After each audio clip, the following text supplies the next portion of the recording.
The body gender and sex എന്ന പഠന പരമ്പരയുടെ മനോഹരമായ ഒരു എപ്പിസോഡിലേക്ക് എല്ലാ പ്രേക്ഷകർക്കും സ്വാഗതം. ഡിജിറ്റൽ യുഗം, അതിൻ്റെ നന്മയും തിന്മയും ഒക്കെ നമ്മൾ കണ്ടുകൊണ്ടിരിക്കുകയായിരുന്നു. ഈ എപ്പിസോഡ് ആഴത്തിൽ ചിന്തിക്കാൻ നിങ്ങളെ പ്രേരിപ്പിക്കട്ടെ എന്ന പ്രാർത്ഥനയോടെ നമുക്ക് ആരംഭിക്കാം, അല്ലേ സർ? തീർച്ചയായിട്ടും ടെസ, നമ്മൾ കഴിഞ്ഞ എപ്പിസോഡിൽ പിതാക്കന്മാർ നമ്മുടെ ടെക്നിക്കൽ ആയിട്ടുള്ള എല്ലാ ഒരു റെവല്യൂഷനെയും അവലോകനം ചെയ്ത് നമുക്ക് വളരെയധികം പ്രയോജനകരമായിട്ടുള്ളതാണ്. പക്ഷെ നമ്മൾ കെയർഫുൾ ആയില്ലെങ്കിൽ എന്തൊക്കെ സംഭവിക്കാം എന്നൊക്കെ പിതാക്കന്മാർ വലിയ വീക്ഷണത്തോടുകൂടി വിശുദ്ധ ജോൺ പോൾ രണ്ടാമൻ മാർപ്പാപ്പയും അതുപോലെ തന്നെ പോപ്പ് ഫ്രാൻസിസും അതിനു മുമ്പ് വിശുദ്ധ പോളാറാമൻ മാർപ്പാപ്പയും ഒക്കെ അതിനെക്കുറിച്ച് സംസാരിച്ചത് നമ്മൾ കണ്ടു. അപ്പം നമ്മൾ ചിന്തിക്കേണ്ട ഇതാണ്, നമ്മൾ പല കാര്യങ്ങളും ഡിസ്കസ് ചെയ്തെങ്കിലും നിങ്ങൾ ഇതിനെക്കുറിച്ച് ഇതെല്ലാം തെറ്റാണ്, ഈ പ്രോഗ്രസീവ്നെസ് നമുക്ക് വേണ്ടായിരുന്നു, ഈ റെവല്യൂഷൻ നല്ലതല്ലായിരുന്നു എന്നൊരു നെഗറ്റീവ് ചിന്ത നിങ്ങളുടെ മനസ്സിൽ വരുന്നുണ്ടെങ്കിൽ അത് ശരിയല്ല. നമ്മൾ ഉദ്ദേശിച്ചിരിക്കുന്നത് അത് പറയാൻ വേണ്ടിയിട്ടല്ല. ഇതിൻ്റെ ദൂഷ്യഫലങ്ങൾ നമ്മൾ എടുത്തു കാണിച്ചുകൊണ്ട് എങ്ങനെ ഇന്നത്തെ ജെൻഡർ ഐഡിയോളജിയും അതുപോലെ കാണുന്ന പല ഇസംസും നമുക്ക് സോഷ്യൽ മീഡിയയിൽ നമ്മുടെ തലമുറ അതിനെ അങ്ങ് ആവഹിച്ച് വെച്ചിരിക്കുന്നത് കൊണ്ട് എന്തൊക്കെ പ്രശ്നങ്ങളുണ്ടാകാം വരും തലമുറകൾക്ക് എന്നുള്ളതിനെ നമ്മൾ ഹൈലൈറ്റ് ചെയ്ത് കാണിക്കാൻ വേണ്ടിയിട്ടാണ്. അതുകൊണ്ട് സാങ്കേതിക വിദ്യകളിൽ അല്ലെങ്കിൽ ഈ ടെക്നോളജിക്കൽ റെവല്യൂഷനിൽ അതിൽ തന്നെ അത് തെറ്റല്ല, അത് വളരെ നല്ലതാണ്, അതാണ് സഭ പറയുന്നത്. പക്ഷെ നമ്മൾ അതിനെ എങ്ങനെ ഉപയോഗിക്കുന്നു എന്നുള്ളതിനെ ഡിപ്പെൻഡ് ചെയ്തിട്ടാണ് അതിൻ്റെ നന്മയും തിന്മയും അതിൻ്റെ ദൂഷ്യഫലങ്ങളും നല്ല ഫലങ്ങളും അതിൽ നിന്ന് നമുക്ക് പുറപ്പെടുവിക്കാൻ പറ്റുന്നത്. അല്ലാതെ അതിൽ തന്നെ അതിൽ തിന്മയാണ് എന്ന് പറഞ്ഞ് നമുക്ക് മാറ്റി കളയാൻ പറ്റത്തില്ല. ഇപ്പോൾ എന്തുകൊണ്ട് നമുക്ക് ഡിജിറ്റൽ ഫോൺ വേണം, അല്ലെങ്കിൽ മൊബൈൽ ഫോൺ തെറ്റാണോ? ഒരിക്കലും തെറ്റല്ല. മൊബൈൽ ഫോൺ ഇന്ന് നമുക്ക് ആവശ്യമാണ്. പക്ഷേ എങ്കിൽ അതിനെ നമ്മൾ ശരിയായ വിധത്തിൽ ഉപയോഗിക്കാതെ അതിൻ്റെ ആ പെർപ്പസിൽ ഉപരിയായിട്ട് നമ്മുടെ പ്രിയപ്പെട്ട ഫിലോസഫർ പറഞ്ഞതുപോലെ അതിനെ ഒരു ആരാധന വസ്തുവാക്കി നമ്മൾ മാറ്റുമ്പോഴാണ് നമുക്ക് പലതരത്തിലുള്ള പ്രശ്നങ്ങളിലേക്ക് നമ്മൾ അറിയാതെ നമ്മൾ വീണു പോകുന്നത്. അപ്പോൾ ഇവിടെ നമ്മൾ പ്രത്യേകമായിട്ട് നോക്കേണ്ടത് ഇതാണ്, ഈ സോഷ്യൽ മീഡിയയുടെ ഉപയോഗത്തിലും ഒരു ധാർമ്മികതയുണ്ടെന്ന് നമ്മൾ മനസ്സിലാക്കണം. ഇപ്പം പലരും വിചാരിക്കുന്നത് അതിനൊരു ധാർമ്മികതയൊന്നും അല്ലെങ്കിൽ നമ്മുടെ സ്പിരിച്വാലിറ്റിയുമായിട്ടൊന്നും ഇതിനെ നമ്മൾ കണക്ട് ചെയ്യേണ്ട കാര്യമില്ല. ആഫ്റ്റർ ഓൾ അതൊരു സോഷ്യൽ മീഡിയ അല്ലേ. അതല്ല, ശരിയായിട്ടുള്ള രീതിയിൽ നമുക്ക് അതിനെക്കുറിച്ച് നമ്മളത് ഹാൻഡിൽ ചെയ്യുമ്പോഴും അവിടെയും ഒരു ധാർമ്മിക ബോധം നമുക്ക് വളരെ അത്യാവശ്യമാണ്. അതില്ലാതെ വരുമ്പോഴാണ് സോഷ്യൽ മീഡിയ പല വിധത്തിലുള്ള തിക്തമായ അനുഭവങ്ങൾ അത് കാണുന്നവർക്കും ഉപയോഗിക്കുന്നവർക്കുമൊക്കെ ഉണ്ടാകുന്നത്. അപ്പോൾ അത് നമ്മുടെ മനസ്സിലിരിക്കട്ടെ. അതുപോലെ തന്നെ നമുക്ക് ഇന്ന് ഇൻ്റർനെറ്റ് വളരെ അത്യാവശ്യമുള്ള കാര്യമാണ്, അല്ലേ? അതുപോലെ തന്നെ ഇതെല്ലാം നമുക്ക് വേണ്ടതാണ്. ഇതൊന്നും വേണ്ടാത്തതായി നമ്മൾ പഴയ ഒരു പ്രിമിറ്റീവ് സ്റ്റൈലിലേക്ക് പോകാനൊന്നും ആരും പറയുന്നില്ല, അത് നമുക്ക് സാധിക്കത്തുമില്ല.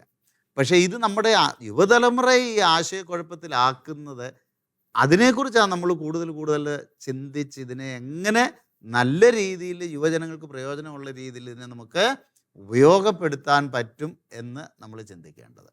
അപ്പോൾ അത് നമ്മൾ അതിനെക്കുറിച്ച് ചിന്തിക്കുമ്പോൾ ഞാൻ ഒരു സ്റ്റാറ്റിസ്റ്റിക്സ് നിങ്ങൾക്ക് തരികയാണ്. ഇതിനെക്കുറിച്ച് പഠിച്ചപ്പോൾ 2024 ഇന്ത്യയിൽ ഏകദേശം 973 മില്യൺ സ്മാർട്ട് ഫോൺ യൂസേഴ്സ് ഉണ്ട്. ഇത് ഇന്ത്യയിലെ കണക്ക് മാത്രമാണ്, നമ്മൾ പുറത്തെ ഉള്ള കണക്ക് നമ്മൾ പറയുന്നില്ല. അപ്പോൾ 2024 973 മില്യൺ സ്മാർട്ട് ഫോൺ യൂസേഴ്സ് നമ്മൾ വളരെ ഫാസ്റ്റായിട്ടാണ് ഇതിൽ മൂവ് ചെയ്യുന്നത് എന്ന് കാണിക്കാൻ വേണ്ടിയിട്ടാണ് ഞാൻ ഈ സ്റ്റാറ്റിസ്റ്റിക്സ് പറഞ്ഞത്. നമ്മുടെ ആ പ്രോഗ്രസീവ്നെസ് ഉണ്ടല്ലോ, നമ്മൾ 60s തുടങ്ങി 80s അങ്ങനെയുള്ളതല്ല, ഇപ്പം ഒരു സൂപ്പർ സോണിക് സ്പീഡിലാണ് ഇത് പൊയ്ക്കൊണ്ടിരിക്കുന്നത്. ഇപ്പം നമുക്കറിയാം, നമുക്ക് AI ഇനി ഇതും ഇപ്പം മാറും, ഇതെല്ലാം കഴിഞ്ഞിട്ട് ഇനി ഇതിലും സ്പീഡ് കൂടും. നമ്മൾ ഫോണൊക്കെ ആദ്യം തുടങ്ങിയപ്പോൾ തന്നെ ഏത് G ആയിരുന്നു, അത് കഴിഞ്ഞ് 2G തുടങ്ങി, 3G തുടങ്ങി, 4G, 5G ഇങ്ങനെ അങ്ങ് പോവല്ലേ. അപ്പം ചുരുക്കി പറഞ്ഞു കഴിഞ്ഞാൽ ഇതൊരു വലിയൊരു സ്പീഡിലുള്ള ഒരു പോക്കാണ്.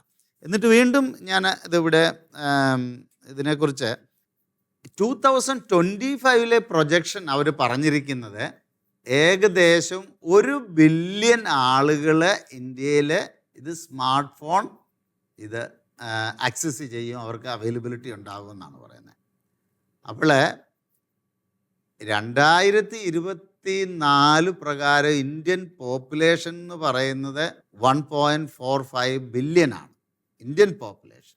അപ്പോൾ 2025 ആകുമ്പോഴത്തേക്കിന് നമുക്ക് ഏകദേശം 1 ബില്യൺ സ്മാർട്ട് ഫോൺ യൂസേഴ്സ് ആകും എന്ന് പറഞ്ഞാൽ ഇത് ഇന്ന് ഏറ്റവും അധികം പ്രചാരത്തിലും സ്പീഡിലും പോവുകയാണ്. സാർ, എനിക്ക് തോന്നുന്നു കോവിഡ് അതിനൊരു വലിയ കാരണമായിരുന്നു. ആ സമയത്ത് ക്ലാസ്സസ് ഒക്കെ ഓൺലൈനായി. ഇല്ലാത്ത കുട്ടികൾ, സ്മാർട്ട് ഫോണുകൾ ഇല്ലാത്ത കുട്ടികൾക്ക് പഠനം എന്ന് പറയുന്നത് വളരെ ദുഷ്കരമായി. അപ്പോൾ അതുകൊണ്ട് തന്നെ ഗവൺമെന്റ് തന്നെ ഏറ്റെടുത്ത് പല വീടുകളിലേക്കും സ്മാർട്ട് ഫോണുകൾ എത്തിക്കുക അങ്ങനെയൊക്കെ ചെയ്തിട്ടുണ്ടായിരുന്നു. പിന്നെ അതുപോലെ ഒത്തിരി കാര്യങ്ങളും ഡിജിറ്റലൈസ് ചെയ്യപ്പെട്ടു. ഇന്ന് നമുക്ക് പൈസയുടെ കാര്യങ്ങളൊക്കെ ആണെങ്കിലും നമ്മുടെ വിനിമയങ്ങളും കാര്യങ്ങളും എല്ലാം നടക്കുന്നത് ഇപ്പോൾ ഫോണിലൂടെയാണ്. അതുകൊണ്ട് കോവിഡ് സമയം ഇതിനൊരു ബൂസ്റ്റ് കൊടുത്തു എന്നുള്ളതാണ്. പക്ഷേ എങ്കിൽ അതിന് അതുമായി ബന്ധപ്പെട്ട് ഒരുപാട് പ്രശ്നങ്ങൾ കോവിഡ് ടൈമിൽ ഒരുപാട് ആളുകൾ അനുഭവിച്ചിട്ടുമുണ്ട്. ഇതിന് ആളുകൾ അഡിക്റ്റഡ് ആകുന്നതും പോണോഗ്രഫി അതിൻ്റെ പീക്ക് ടൈമിൽ വരുന്നതും ഒക്കെ ഇതിനകത്തിൽ നമുക്ക് കോവിഡിൻ്റെ ടൈമിലുള്ള പല റിപ്പോർട്ടുകളിൽ നമുക്ക് കാണാവുന്നതാണ്. അപ്പോൾ ഇനിയുള്ള സമയം നമുക്ക് കുറച്ച് ചിന്തിക്കാനുള്ളത് ഇതാണ്. അപ്പോൾ ഇത്രയും സ്പീഡിൽ ഇതിങ്ങനെ പൊയ്ക്കൊണ്ടിരിക്കുന്ന ഒരു കാലഘട്ടത്തിൽ നമ്മുടെ ഇന്ത്യയെ പോലുള്ള ഒരു രാജ്യത്ത് നമുക്ക് നമ്മുടെ കുഞ്ഞുങ്ങളെ ഇതിൻ്റെ പിടിയിൽ നിന്ന്, അതായത് ഇതിന് അവരടിമകളാകാതിരിക്കാനായി എന്തെല്ലാം ചെയ്യാൻ പറ്റും. അപ്പം നമ്മൾ ഒരു പേരൻ്റൽ ആസ്പെക്റ്റിൽ നിന്ന് നമുക്ക് സംസാരിച്ച് നോക്കാം. അപ്പോൾ എനിക്ക് ചോദിക്കാനുള്ള ടെസ ഇതാണ്, നമുക്ക് പ്രധാനമായിട്ട് നമ്മുടെ കുടുംബത്തിലേക്ക് വരാം. കുഞ്ഞുങ്ങൾ അവർ ചെറുപ്രായം മുതൽ അവരെ TV കാണുന്നുണ്ട്, അല്ലെങ്കിൽ അവർക്ക് ഫോൺ കൊടുക്കുന്നുണ്ട്. പക്ഷെ ചിലയിടത്തൊക്കെ ഞാൻ കണ്ടിട്ടുണ്ട്, ഇപ്പം ഞാൻ യാത്ര ചെയ്യുമ്പോഴൊക്കെ പലപ്പോഴും കാണുന്ന ഒരു കാര്യമാണ്, ഒരു പക്ഷേ യാത്രയിൽ കുഞ്ഞുങ്ങൾ കൂടുതൽ ഡിസ്ട്രസ്ഡ് ആവുന്നതുകൊണ്ടൊക്കെ ആയിരിക്കും ഒരു പാസിഫയറിൻ്റെ റോള് ഫോൺ ചെയ്യുന്നുണ്ട്. കൊച്ചു കരയുമ്പോഴേ ഒരു പക്ഷേ ചിലപ്പോൾ ഫോണിന് വേണ്ടിയിട്ടായിരിക്കും കരയുന്നത്, അറിയത്തില്ല. പക്ഷേ ഈ ഫോൺ കൈ കിട്ടുമ്പോൾ എത്ര കരയുന്ന കുഞ്ഞും സമാധാനമായിട്ട് അതിൽ ഇങ്ങനെ മാന്താൻ നോക്കും.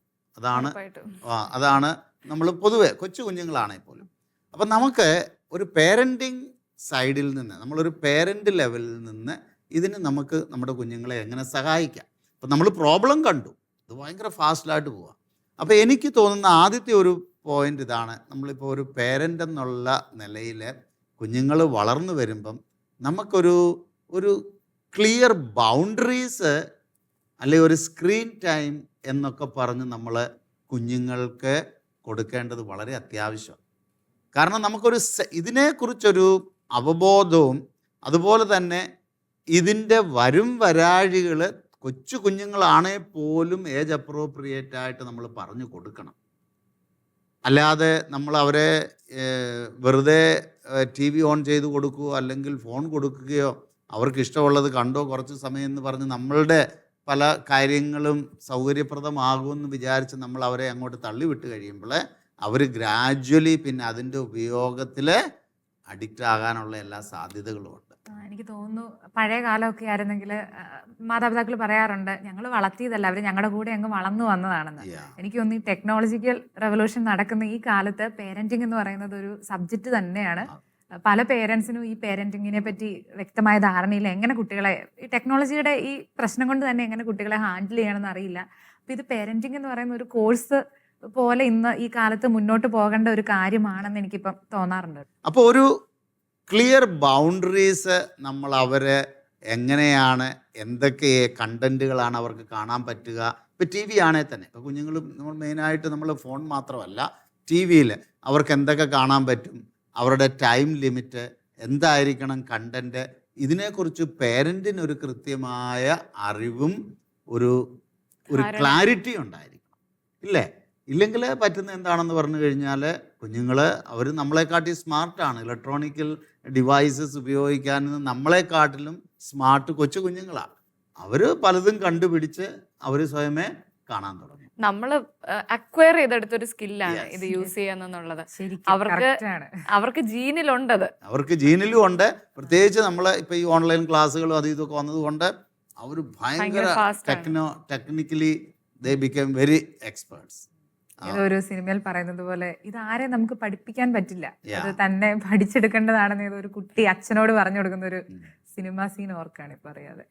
പിന്നെ എനിക്ക് തോന്നുന്നത് ഈ ഓൺലൈൻ സേഫ്റ്റിയെക്കുറിച്ചും അതിൻ്റെ അപകടങ്ങളെക്കുറിച്ചൊക്കെ നമ്മൾ കുഞ്ഞുങ്ങൾക്ക് ഏജ് അപ്രോപ്രിയേറ്റ് ആയിട്ട് പറഞ്ഞു കൊടുക്കണം. അല്ലാതെ നീ അത് കാണേണ്ട ഇത് കണ്ടാൽ മതി എന്ന് പറഞ്ഞ് ഉള്ളതിനേക്കാൾ ഉപരി നമ്മളെ തിയോളജി ബോഡി പറയുന്ന പോലെ എന്തുകൊണ്ടാണ് അങ്ങനെ പറയുന്നത് എന്നുള്ള, അപ്പം ചെറുപ്രായമാണെങ്കിൽ അവർക്ക് മനസ്സിലാകുന്ന രീതിയിൽ, അല്ലെ ടീനേജേഴ്സ് ആണെങ്കിൽ യൂത്ത് ആണെങ്കിൽ അവർക്ക് മനസ്സിലാകുന്ന രീതിയിൽ നമ്മളതിൻ്റെ കാരണവും പറഞ്ഞു കൊടുക്കണം. പലപ്പോഴും പേരൻസിന് അത് സാധിക്കാതെ വരുന്നത് കൊണ്ട് എന്താ പറ്റുന്നതെന്ന് പറഞ്ഞു കഴിഞ്ഞാൽ പിള്ളേർ നമ്മളങ്ങോട്ട് പറഞ്ഞിട്ട് മാറുന്ന സമയത്ത്, നമ്മളില്ലാത്ത സമയത്ത് എന്താ പറ്റുന്നത്, അവരത് തന്നെ ഇടും. കാരണം അതിൻ്റെ കാരണം അവർക്കറിയത്തില്ല. അത് കാണരുതെന്നറിയാം, പക്ഷെ കാരണം അറിയത്തില്ല.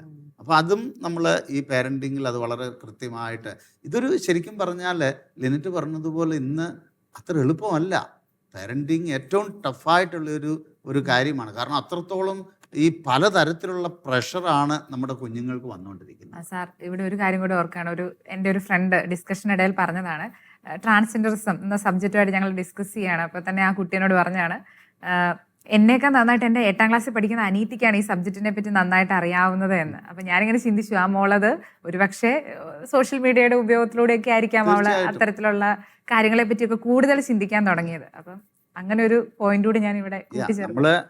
നമ്മൾ പേരൻസ് പലപ്പോഴും ഇതിനെക്കുറിച്ച് നമുക്ക് അറിയാവുന്നതിൽ കൂടുതൽ കാര്യങ്ങൾ നമ്മുടെ കുഞ്ഞുങ്ങൾക്ക് അറിയാം. അതുകൊണ്ടാണ് എപ്പോഴും ഈ ജനറേഷൻ ഗ്യാപ്പ് എന്ന് പറയുന്നത്. അപ്പോൾ ജനറേഷൻ ഗ്യാപ്പ് നമ്മൾ ചിന്തിക്കും, ഓക്കെ നമ്മളാണ് ഇപ്പോൾ ഉള്ളതിൽ ഏറ്റവും സ്മാർട്ട് ആളുകളെന്ന്. നമ്മുടെ കുഞ്ഞുങ്ങൾ വരുമ്പോൾ അവർ പറയും, നിങ്ങൾ ഓൾഡ് മോഡലാണ്, we are the new gen people. ഇനി ആ ന്യൂ ജെൻ പീപ്പിളും അവരുടെ മക്കൾ വന്നു കഴിയുമ്പോൾ അവർ ഔട്ട്ഡേറ്റഡ് ആണെന്ന് പറയും. അപ്പോൾ this is how things are. അത് ആരുടെയും കുറ്റമല്ല, ഒരു ജനറേഷനോ അല്ലെങ്കിൽ ഈ പുതിയ ജനറേഷൻ്റെ ഒന്നും കുറ്റമല്ല. അത് ഓരോ ജനറേഷനിലും അതങ്ങനെ സംഭവിക്കുന്നുണ്ട്. നമ്മളെക്കാട്ടിലും ഓവർ സ്മാർട്ട് ആയിരിക്കും നമ്മുടെ കുഞ്ഞുങ്ങൾ ഇങ്ങനെയുള്ള പല കാര്യങ്ങളും. ഇന്ന് നമ്മുടെ പാരന്റ്സ് ഒന്നും കൂടെ അപ്ഡേറ്റഡ് ആവണം തോന്നല്ലേ? ഇത്തരം നമുക്കറിയാമെങ്കിലല്ലേ നമുക്കും പറഞ്ഞു കൊടുക്കാൻ പറ്റുള്ളൂ. അത് വളരെ ഇതാണ്, അവർ അപ്ഡേറ്റ് ആകണം. അതുപോലെ തന്നെ നമുക്ക് ഇവിടെ ഒരു റോൾ മോഡലിൻ്റെ ആവശ്യമുണ്ട്. ഈ സർവ്വസമയവും പേരൻസ് ഈ ഫോണിൽ മാത്രം എടുത്ത് സർവ്വസാധാരണമായിട്ട് ഫോൺ ഉപയോഗിക്കുമ്പോൾ നമ്മൾ കുഞ്ഞുങ്ങൾക്ക് പറഞ്ഞു കൊടുക്കാൻ പറ്റത്തില്ല, സർവ്വസമയവും ഫോൺ ഉപയോഗിക്കരുത്, അതിൽ അഡിക്റ്റഡ് ആയി പോകും, ഇല്ലേ അതിന് ഇന്ന പ്രശ്നങ്ങളാണെന്ന് പറഞ്ഞു കൊടുക്കാൻ പറ്റത്തില്ല. അപ്പോൾ കുട്ടികൾ നമുക്കിപ്പം ചിലപ്പം വർക്ക് സംബന്ധമായിട്ടായിരിക്കും, ഇല്ല മറ്റു കാര്യങ്ങളായിരിക്കും, അത് നമ്മളൊരു കൗണ്ടർ വിറ്റ്നസ് ആകാത്ത വിധത്തിൽ വേണം നമ്മളത് ചെയ്യാൻ. അപ്പം നമുക്കതിനെക്കുറിച്ചൊരു റീസണബിളായിട്ടൊരു തീരുമാനം എടുക്കാൻ പറ്റും. ഒരുപക്ഷെ കുഞ്ഞുങ്ങൾക്ക് അത് പറ്റിയെന്ന് വരികയില്ല. അവർ കാണുന്ന എന്താണ്, ഇവർ പറയുന്നു പക്ഷെ എപ്പോഴും ഫോണിലാണല്ലോ. മനസ്സിലായില്ലേ? അപ്പോൾ ഇങ്ങനെയൊരു കാര്യവും കൂടെ നമ്മൾ ചിന്തിക്കേണ്ടി വരും ഇതിനെക്കുറിച്ച് പറയുമ്പോൾ. അപ്പോൾ ഫോണായാലും ടി വി ആയാലും എന്തായാലും, അപ്പോൾ പേരൻസ് ടി വി കണ്ടുകൊണ്ടിരിക്കുക, പിള്ളേർക്ക് ടി വി കാണണമെന്നും പറഞ്ഞ് പിന്നെ 2 TV, ഇപ്പോൾ എല്ലായിടവും 1ഉം 2ഉം 3ഉം ടി വി ഒക്കെ ഉള്ളതുകൊണ്ട് കുഴപ്പമില്ല. പിള്ളേർക്കൊരു ടി വിയിൽ അവരുടെ പ്രോഗ്രാം ഇട്ട് കൊടുത്തിട്ട് അവർ മാറ്റിയിരുത്തും, ജനറലി സ്പീക്കിംഗ്. പക്ഷേ ഇല്ലെങ്കിൽ അവർ പറയും, ഞങ്ങൾക്ക് ഞങ്ങളുടെ കാർട്ടൂൺ ആകാണ്ട്, ഇല്ല ഞാൻ ഇത് കഴിഞ്ഞിട്ടേ ഞാൻ കാർട്ടൂൺ ഇടത്തുള്ളൂ. മനസ്സിലായില്ലേ? ചിലപ്പം നമ്മൾ തന്നെ ഈ ഒരു റോൾ മോഡൽ എന്നുള്ള ആ സ്റ്റേജ് നമ്മളും അൺകോൺഷ്യസ്ലി നമ്മൾ വിട്ട്, പക്ഷെ പിള്ളേരെ കറക്റ്റ് ചെയ്യാൻ നമ്മൾ മിടുക്കരാണ്, ഇല്ലേ? അപ്പം അതും വളരെ ഇമ്പോർട്ടൻ്റ് ആണ് എന്നെനിക്ക് തോന്നുന്നു. അതുപോലെ തന്നെ എനിക്ക് തോന്നുന്ന വേറൊരു കാര്യം, ഞാൻ കുറേ പോയിൻറ്റ്സ് അങ്ങ് പറഞ്ഞു വരുന്നതാണ്, നിങ്ങൾക്ക് അതിനെക്കുറിച്ച് ആഡ് ചെയ്യാം. നമ്മളെ ഇപ്പോൾ അവർക്ക് ഈ കമ്പ്യൂട്ടർ പിള്ളേർക്ക് ഇന്ന് പിള്ളേരും കമ്പ്യൂട്ടർ ഉപയോഗിക്കുന്നുണ്ട്. ചെറിയ ക്ലാസ്സുകളിൽ പോലും ടെക്നോളജി അനുസരിച്ചിട്ട് അവർക്ക് പല പ്രൊജക്റ്റുകൾ ചെയ്യാൻ, ഹോംവർക്ക് ചെയ്യാൻ, അതുപോലെ തന്നെ ഓൺലൈൻ ക്ലാസ്സുകളൊക്കെ ഇപ്പോഴും ഉണ്ട്, ട്യൂഷനൊക്കെ ഓൺലൈനിലുണ്ട്. അപ്പോൾ ഇവരുടെ നമ്മൾ ലാപ്ടോപ്പോ അല്ലെ കമ്പ്യൂട്ടറോ കൊടുക്കുമ്പം ഇവരുടെ ആക്ടിവിറ്റി നമ്മൾ മോണിറ്റർ ചെയ്യേണ്ടതും പേരൻസിൻ്റെ ഒരു റെസ്പോൺസിബിലിറ്റിയാണ്. അപ്പോൾ പല പേരൻസിനും സമയമില്ലാത്തതിൻ്റെ പേരിൽ അവരത് പക്ഷേ അത് കുഞ്ഞുങ്ങൾ തെറ്റ് ചെയ്യുമെന്നുള്ളതല്ല, അവർ തെറ്റായിട്ടുള്ള ഒരു മൂവിയോ അല്ലെങ്കിൽ ഒരു കാർട്ടൂണോ ഒരു വെബ്സൈറ്റോ അവരറിയാതെ തന്നെ ചിലപ്പോൾ അതിൽ കയറിയിട്ടുണ്ടെങ്കിൽ അവരെ എഡ്യൂക്കേറ്റ് ചെയ്യാനുള്ള ഒരു അവസരം കൂടിയാണ്. അല്ലാതെ അവരെ നമ്മൾ നോക്കിയിട്ട് പിന്നെ ബേബി സിറ്റ് ചെയ്ത് അവരെ പണിഷ് ചെയ്യാനല്ല, അവരെ എഡ്യൂക്കേറ്റ്. കാരണം അങ്ങനെ കിട്ടുന്ന പിള്ളേർ തെറ്റിപ്പോകുമ്പോഴും അത് നമുക്കൊരു വലിയ ഓപ്പർച്യൂണിറ്റിയാണ് അവരെ കറക്റ്റ് ചെയ്ത് കറക്റ്റ് വഴികളിലൂടെ അവരെ നമുക്ക് നയിക്കുക എന്നുള്ളത് ഒരു പേരൻ്റൽ റെസ്പോൺസിബിലിറ്റിയിലുള്ളതാണ്. സാറ് പറഞ്ഞ സത്യമാണ്. കാര്യം കുഞ്ഞുങ്ങൾ അവർ മനഃപൂർവ്വം ചെയ്യുന്നതല്ല, അത്ര അട്രാക്റ്റീവ് ആയിട്ടാണ് ഈ സാധനങ്ങൾ ഇവരുടെ മുന്നിൽ തെളിഞ്ഞു വരിക. പോപ്പപ്പ് ചെയ്ത് വരുന്ന തംബ്നെയിലും ഒക്കെ ആണെങ്കിലും അത് ഭയങ്കര കളർഫുള്ളാണ്. അപ്പം അറിയാതെ കഴിഞ്ഞ ദിവസം പറഞ്ഞ ഒരു എക്സാമ്പിൾ ഓർക്കണ്ട, 3 കേക്കുകൾ നിരത്തി വെച്ചിട്ട്. തീർച്ചയായും ഞാൻ പറഞ്ഞിരുന്നില്ല, ലിൻറ്റൻ്റെ അടുത്താണെങ്കിൽ ഞാൻ പറഞ്ഞിരുന്നു. ഞാനിങ്ങനെ ടി വിയിൽ കണ്ടൊരു വീഡിയോ ആണ്. ഒരു സൈഡിൽ ഗേൾ, ഒരു സൈഡിൽ ബോയ്, ഒരു സൈഡിൽ റെയിൻബോ. ഐഡിയ കൊടുക്കുന്നത് കൃത്യമായിട്ടും നമ്മുടെ ജെൻഡർ ഐഡിയോളജിയുടെ ഇതാണ് കൊടുക്കുന്നത്. ഓരോന്നിനും പോയിന്റ്സ് വെച്ചിട്ടുണ്ട്. അപ്പോൾ പിള്ളേർ ഇരുന്ന് ചൂസ് ചെയ്യുവാണ്. ഓക്കെ, ബോയ് പറഞ്ഞു കഴിയുമ്പോഴത്തേക്ക് ഇത്ര പോയിന്റ്സ്, ഗേൾ പറയുമ്പോൾ ഇത്ര പോയിന്റ്സ്, റെയിൻബോ ചൂസ് ചെയ്താൽ ഇത്ര പോയിന്റ്സ്. ആദ്യം ഇതെല്ലാം മറച്ചു വെച്ചിരിക്കുകയാണ്. അപ്പോൾ ഇവരിങ്ങനെ കണക്കൂട്ടി വന്നപ്പോഴത്തേക്ക് ഓക്കെ, എനിക്ക് റെയിൻബോയിലാണ് ഏറ്റവും കൂടുതൽ മാർക്ക് എന്നുള്ളൊരു ഇതിലേക്ക് ഇവർ വരുന്നത്, അങ്ങനെ ഒരു കൺക്ലൂഷനിലേക്ക്. അപ്പം അറിയാതെ തന്നെ ഈ പിള്ളേരിലേക്ക് അത് ഇൻജെക്ട് ചെയ്യപ്പെടുന്നുണ്ട്. നെക്സ്റ്റ് ടൈം അവർ റെയിൻബോ ആയിരിക്കാം ചൂസ് ചെയ്യുന്നത്. അതെ, അറിയാതെ ഐഡിയോളജിയിലേക്ക് അറിയാതെ അവരിലേക്ക് കടന്നു വരികയാണ്. ആ ഒരു ചെറിയ, അതല്ലേ ഞാൻ പറഞ്ഞത്, ഏത് കാര്യത്തിനും വലിയ സൈക്കോളജിക്കൽ ഇമ്പാക്റ്റ് വെച്ചിട്ടാണ് ഇവരിതെല്ലാം ചെയ്യുന്നത്. അപ്പോൾ അതുകൊണ്ടാണ് നമ്മൾ ഈ അവരുടെ ആക്ടിവിറ്റികൾ, ഇപ്പോൾ ടി വിയിലാണേലും നമ്മൾ അവരുടെ കൂടെ നമുക്ക് എപ്പോഴും ഇരിക്കാൻ പറ്റിയില്ലെങ്കിലും അവരുടെ സ്ക്രീൻ ടൈം, അവർ ടി വി കാണുമ്പോൾ എന്താണ് അവർ കാണുന്നത്, ഏത് കാർട്ടൂണാണ്, നിങ്ങൾ അതിനെക്കുറിച്ച് നേരത്തെ ഒരു റിവ്യൂവും കാര്യങ്ങളും ഒക്കെ നിങ്ങൾ മനസ്സിലാക്കിയിട്ടാണ് അതിന് അങ്ങനെയുള്ള കാര്യങ്ങൾ അവർക്ക് അനുവദിക്കാവും. അതിൻ്റെ കണ്ടൻറ് എന്താണ്, അതിൻ്റെ ക്യാരക്ടേഴ്സ് ആരൊക്കെയാണ്. കാരണം ഇന്ന് നമ്മളിപ്പം പിന്നീട് ഞാൻ പറയും, ഡിസ്നിയിലാണേലും നെറ്റ്ഫ്ലിക്സിലാണേലും ഒരുപാട് ക്യാരക്ടേഴ്സ്, നോൺ ബൈനറി ക്യാരക്ടേഴ്സിനെ അവർ പിന്നെ പ്രൊജക്റ്റ് ചെയ്യുന്നുണ്ട്. അത് മനുഷ്യരല്ലെങ്കിൽ പോലും, റോബോട്ടുകളാണെങ്കിൽ പോലും നോൺ ബൈനറി റോബോട്ട്സുകൾ. അപ്പോൾ ഇതെല്ലാം ഈ ചെറിയ ആശയങ്ങൾ പിള്ളേരുടെ മനസ്സിൽ കൊടുക്കുവാൻ വേണ്ടിയിട്ടാണ്. അപ്പോൾ അതൊക്കെയാണ് നമ്മൾ അതിനെക്കുറിച്ച് ഏത് ഐഡിയോളജിയാണ് ഇതിൻ്റെ പിന്നിലുള്ളത്. അപ്പോൾ ശരിക്കും പറഞ്ഞാൽ ടെസ പറഞ്ഞതുപോലെ പേരൻസ് വളരെ ഇതിനെക്കുറിച്ച് എഡ്യൂക്കേറ്റീവ് ആയിരിക്കണം, ഇതിനെക്കുറിച്ച് നല്ല അവയർനെസ് കാണണം. അതിന് നമ്മൾ ടൈം അതിൻ്റെ പിന്നിൽ സാക്രിഫൈസ് ചെയ്ത് നമ്മുടെ കുഞ്ഞിൻ്റെ ഭാവിയാണ് എന്നുള്ള ചിന്തയിൽ നമ്മളതിന് ടൈം ഇൻവെസ്റ്റ് ചെയ്യണം. അല്ലാതെ ഇതെല്ലാം ഓട്ടോമാറ്റിക്കായിട്ട് നമുക്കിപ്പോൾ ചിലപ്പോൾ ഗൂഗിളിൽ നോക്കുമ്പോൾ എല്ലാം കിട്ടണമെന്നില്ല. നമ്മൾ ആ മൂവിയുടെ ഒറിജിനൽ ഇതിലേക്ക് പോയി. അപ്പം അങ്ങനെയൊക്കെയുള്ള ഒരുപാട് കാര്യങ്ങൾ ഇതിനകത്തിൽ നമ്മൾ ചെയ്യേണ്ടതായിട്ടുണ്ട്. അതുപോലെ തന്നെ പിള്ളേരെ നമുക്കിപ്പോൾ പലപ്പോഴും പറ്റുന്ന എന്താണെന്ന് അറിയാമോ, ഇന്നത്തെ ഇപ്പം ഫാമിലി സെറ്റപ്പിലാണേലും ഒരുപാട് ഇൻ്ററാക്ഷൻ ഒന്നുമില്ല. ഇനിയിപ്പം 1-2 കുഞ്ഞുങ്ങൾ മാത്രമേ ഉള്ളൂ. അവർ തമ്മിൽ അങ്ങോട്ടും ഇങ്ങോട്ടും കുറച്ച് നേരം ഇരുന്ന് കഴിയുമ്പം ഒരുപക്ഷെ അവർ വഴക്കാവും, ഇല്ലെങ്കിൽ അവർ ബോറാവും. അപ്പോൾ അവർക്ക് ചെയ്യാൻ വേറൊന്നുമില്ല. അപ്പോൾ എന്താണ് ഉടനെ ചെയ്യുന്നത്? ഒന്നീ കമ്പ്യൂട്ടർ കൊടുക്കുക, അല്ലെങ്കിൽ ടി വി, അല്ലെങ്കിൽ ഫോണാണെങ്കിൽ ഫോണ്. ഇവർക്കിതെല്ലാം വളരെ വിദഗ്ധമായിട്ട് അവർക്ക് ഓപ്പറേറ്റ് ചെയ്യാനും അറിയാം. അപ്പം അത് നമുക്കും സൗകര്യമാണ്. ഇപ്പോൾ പേരൻസിനെ സംബന്ധിച്ചിടത്തോളം നോക്കുമ്പോൾ അതും വളരെ കൺവീനിയൻറ്റാണ്. അവരൊരു പ്രശ്നവും ഇല്ലാതെ അടങ്ങി ഒതുങ്ങി അവരോട് ഇരിക്കും. അപ്പോഴത്തേക്കിന് എനിക്ക് എൻ്റെ പണിയും തീർക്കാം. ഇതാണ് ചിലപ്പം ചില പേരൻസ് ചിന്തിക്കുന്നത്. അങ്ങനെയുണ്ട്. ഇന്നത്തെ കാലഘട്ടത്തിൽ ഫാദർ മദർ രണ്ടുപേരും ജോലിക്ക് പോകുന്നവരാണ്. അവരുടെ പണി തീർക്കാനുള്ള കുറേ സമയങ്ങൾ ഇവരുതേ കിട്ടുന്നുള്ളൂ. അപ്പം അതുകൊണ്ട് എനിക്ക് തോന്നുന്നു അതും കൃത്യമായിട്ട് ഫിഗർ ഔട്ട് ചെയ്യേണ്ടിയിരിക്കുന്നു. ഈ സ്ക്രീൻ ടൈം കട്ട് ചെയ്യുമ്പോൾ ഈ കുഞ്ഞുങ്ങളെ എങ്ങനെ എൻഗേജ് ചെയ്യിക്കണം എന്നുള്ളത്. അതാണ് ഞാൻ പറഞ്ഞു വരുന്നത്. ഇവരെ ഓഫ്ലൈൻ ആക്ടിവിറ്റികളും നമ്മൾ പ്ലാൻ ചെയ്യണം. ഈ ഓൺലൈൻ ആക്ടിവിറ്റി മാത്രമല്ല, ഓൺലൈനിൽ ഇപ്പം ഇത് ഒരു കാർട്ടൂൺ കാണുക എന്നുള്ളത് മാത്രമല്ല, ഒരുപാട് നല്ല ആക്ടിവിറ്റികൾ ഇപ്പോൾ ഉണ്ട്. കുഞ്ഞുങ്ങൾക്കാണേലും നമുക്ക് നമ്മുടെ ഷാലോം വേൾഡിൽ അല്ലെങ്കിൽ അതുപോലെയുള്ള നമ്മുടേതായ കാത്തലിക് മീഡിയകളിലൊക്കെ കുറേ ആക്ടിവിറ്റികളുണ്ട്. പക്ഷേ നമ്മൾ ഒരുപാട് സമയം ഈ ഓൺലൈൻ ആക്ടിവിറ്റിയിൽ തന്നെ പിള്ളേരെ ഫോക്കസ് ചെയ്ത് കഴിഞ്ഞാൽ നാച്ചുറലി പിന്നെ അവർക്ക് അതിനോടങ്ങ് ഭയങ്കര ഒരു അറ്റാച്ച്മെൻറ്റിലേക്ക് പോകും. അപ്പോൾ അതുകൊണ്ടാണ് ഇങ്ങനെയുള്ളപ്പോൾ നമ്മൾ അവർക്കൊരു ഓഫ്ലൈൻ, ഒരു പക്ഷേ വീടിന് പുറത്ത് അവർ പോകേണ്ട, വീട്ടിലകത്ത് തന്നെ ഇരുന്നു കൊണ്ട് അവർക്ക് എന്തൊക്കെ അവർ ഈ ഓൺലൈൻ അല്ലാതെ അവർക്ക് ചെയ്യാൻ പറ്റും, അവരുടെ പ്രോജക്റ്റുകളോ അല്ലെ അവർക്ക് ചെറിയ ചെറിയ പ്രോജക്റ്റുകൾ കൊടുക്കുക, അവർക്ക് ഇൻട്രസ്റ്റ് ഉള്ള കാര്യങ്ങൾ ചെയ്യാൻ കൊടുക്കുക. വീട്ടിലാണേ ഗെയിംസ് പ്ലാൻ ചെയ്യുക. വീട്ടിലാണെങ്കിൽ പ്രായം അനുസരിച്ച് കുഞ്ഞുങ്ങളെ പേരൻസിൻ്റെ കൂടെ കൂട്ടാൻ പല പണികൾക്കും അവർ ചെറിയ ചെറിയ രീതി അവർ നിങ്ങളെ സപ്പോർട്ട് ചെയ്യുമ്പോൾ അവരെ എൻകറേജ് ചെയ്ത് വിടുക. അപ്പോൾ നിങ്ങൾക്ക് അവരുമായിട്ട് ഇൻറ്ററാക്ട് ചെയ്യുക, അവർ നിങ്ങളുമായിട്ട് ഇൻറ്ററാക്ട് ചെയ്യുന്നു. അല്ലെങ്കിൽ എന്താ, നമ്മുടെ കുഞ്ഞുങ്ങൾക്ക് എന്താണ് നമ്മുടെ വീട്ടിൽ നടക്കുന്നതെന്നുള്ളൊരു കണക്ഷൻ യാതൊരു ഐഡിയയും കിട്ടുകയില്ല. അവർ നോക്കുമ്പോൾ എല്ലാം ടേബിളിൽ കറക്റ്റ് സമയത്ത് ഇരിപ്പുണ്ട്. പണം ആവശ്യമുള്ളപ്പോൾ ഇന്നത്തെ കാലത്ത് പഴയതുപോലെ അങ്ങനെ സാമ്പത്തികമായിട്ട് മിക്ക കുടുംബങ്ങളും ഒരുവിധം നല്ല രീതിയിൽ പോകുന്നവരാണ്. എല്ലാവർക്കും ജോലിയുണ്ട്, പല സാഹചര്യങ്ങളുണ്ട്. കുഞ്ഞുങ്ങൾ നോക്കുമ്പം എവറിത്തിങ് ഈസ് ഫൈൻ. ജീവിതം എന്ന് പറയുന്നത് ബെഡ് ഓഫ് റോസസ്.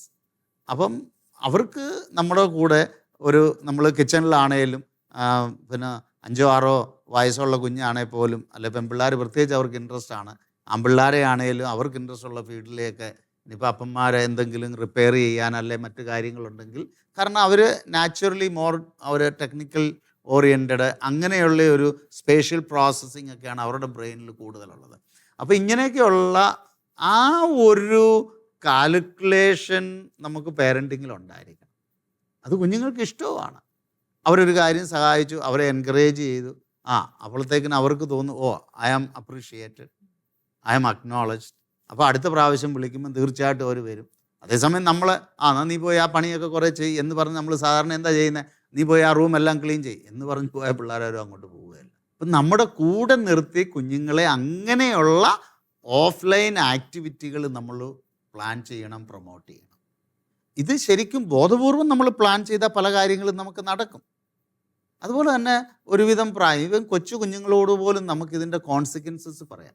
നമ്മൾ ഒരുപാട് സമയം ഈ സോഷ്യൽ മീഡിയ ആയാലും അല്ലെങ്കിൽ നമ്മൾ ഫോണും പിന്നെ ഈ ടി വി ഒക്കെ ഉപയോഗിച്ച് കഴിഞ്ഞാൽ എന്താ സംഭവിക്കുന്നത്, അങ്ങനെയൊക്കെ അവരോട് പറയേണ്ട രീതിയിൽ നമ്മൾ സ്നേഹമായിട്ട് പറഞ്ഞു കൊടുക്കുമ്പോൾ അതൊക്കെ ഓരോ വിത്തുകളാണ്, നമ്മൾ പാകുന്ന വിത്തുകളാണ്. അവരുടെ മനസ്സിൽ അത് കിടക്കും. അടുത്ത പ്രാവശ്യം അവരോട് പറയുക അങ്ങനെ ചെയ്യരുതെന്ന് പറയുമ്പോൾ പെട്ടെന്ന് അവർ വരുന്നത് ഇതാണ്, ശരിയാണ്, ഇന്ന കാരണമാണല്ലോ. അപ്പോൾ പിന്നെ അവരതിന് ഒരു പ്രൊട്ടസ്റ്റ് ചെയ്തോ അല്ലെങ്കിൽ ഒരു റിബല്യസ് ആറ്റിറ്റ്യൂഡിലോ പിന്നെ അങ്ങോട്ട് എടുക്കാൻ പോവുകയില്ല. അതുപോലെ തന്നെ നമ്മൾ ഇവരെ കൂടുതൽ